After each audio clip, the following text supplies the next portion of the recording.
والشكر علينا مدى لله دا. Bismillahirrahmanirrahim. Shadaqallahul azim. Kenapa saya mulai sesudah basmalah itu Shadaqallahul azim, padahal biasanya Shadaqallahul azim itu diucapkan di akhir proses seseorang membaca Al-Quran atau mengemukakan sesuatu. Padahal menurut saya itu justru dikemukakan sejak awal, karena berpikir, berbuat, berperilaku, bernegara, bermasyarakat, berkeluarga, berumah tangga atau apapun itu, sebenarnya dasarnya adalah tidak ada seorang pun yang mutlak berada di dalam kebenaran. Setiap orang sekali lagi relatif kebenarannya, kebaikannya dan seterusnya, dan dia bersifat dinamis. Oleh karena itu saya mendasari dengan Shadaqallahul azim. Meskipun kalau akidah itu kita bertanggungjawabkan hanya kepada Allah, nah antar manusia, antar makhluk itu pertanggungan jawabnya adalah pada apa yang disebut akhlak. Jadi saya berpikir sesuatu, saya punya niat sesuatu, saya punya keinginan sesuatu, kemudian saya terapkan, saya aplikasikan, saya lakukan, saya laksanakan, saya perjuangkan ke kiri kanan sehingga menyangkut tetangga saya, mungkin menyangkut teman kerja saya, menyangkut sahabat-sahabat saya, atau menyangkut pasar, menyangkut toko, menyangkut negara, menyangkut segala macam. Nah di situ ada dialektika yang namanya tanggung jawab akhlak secara horizontal. Jadi kalau soal iman dan akidah itu adalah vertikal pertanggungjawabannya, dan kiri kanan tidak boleh saling menuding-nuding atau menyalah-nyalahkan. Tetapi kalau akhlak itu pertanggungan jawabnya dua, satu horizontal, dua vertikal. Kalau saya mencuri, saya bertanggung jawab kepada orang yang barangnya saya curi, sekaligus saya juga bertanggung jawab kepada Tuhan. Karena pada dasarnya yang saya curi itu adalah milik Allah, bukan milik orang yang barangnya saya curi. Oleh karena itu Rasulullah, mungkin karena itu beliau itu dikasih skala amanat yang kalimatnya kita semua mengenal, innama bu'itsu liutammima makarimal akhlak.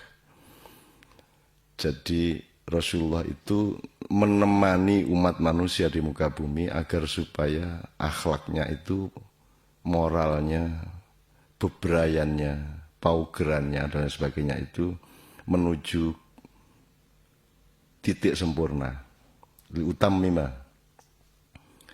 Nah, pasti dengan catatan ini adalah anak kalimat kedua, karena kalimat pertama akhlak itu tidak bisa dilaksanakan kalau tidak ada sumbernya, kalau tidak ada asal-usulnya.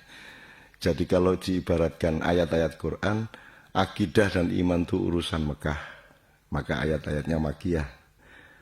Nah, diterapkan sebagai sistem atau struktur pergaulan di antara manusia, dari yang kecil berkeluarga sampai yang besar seperti negara, kesultanan, kerajaan dan seterusnya, itu skalanya horizontal dan kita bertanggung jawab satu sama lain, tapi tetap berdasar sumber akhlak. Nah, sumber akhlak itu adalah akidah sebenarnya. Nah, sekarang ketika akhlak itu kita aplikasikan, nanti ada yang lebih spesifik dari akhlak, misalnya etika, ada sopan santun. Kemudian setiap bidang dalam kehidupan terus menciptakan atau ngarang etikanya masing-masing. Maka terus ada etika jurnalistik, ada etika ekonomi, etika politik. Bahkan ada terpecah-pecah lagi, berkeping-keping lagi.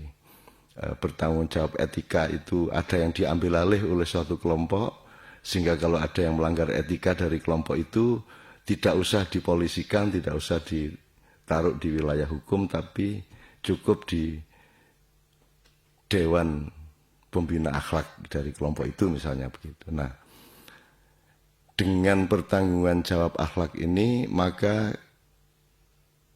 kita sekarang menemukan suatu keadaan bahwa sepanjang akhlak yang kita bangun, akhlak itu maksud saya dia tidak hanya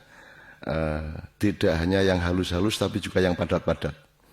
Yang padat itu namanya hukum atau undang-undang, yang halus itu namanya moral, rasa di antara sesama manusia. Nah, sekarang kita temukan bahwa tidak bisa kita membangun akhlak atau apalagi pada tingkat liutam imam makarimal akhlak kalau tidak dengan landasan akidah dan iman yang sifatnya vertikal. Kita akan gagal bernegara kalau tidak sungguh-sungguh melandasi hukum kita, konstitusi kita, dan tata aturan apapun di antara bangsa yang memiliki negara itu melandasinya dengan akidah vertikal tadi. Oleh karena itu, saya kira bulan Ramadan adalah kesempatan untuk mengingat bahwa seberapa jauh sebenarnya kita ngurusin negara dan masyarakat ini benar-benar memposisikan sumber akidah dan akhlak sebagai sesuatu yang paling primer. Artinya, apa benar Pancasila itu nomor satu adalah ketuhanan yang Maha Esa? Apakah pernah ada perundingan-perundingan konstitusi yang memperhitungkan Tuhan misalnya? Assalamualaikum warahmatullahi wabarakatuh.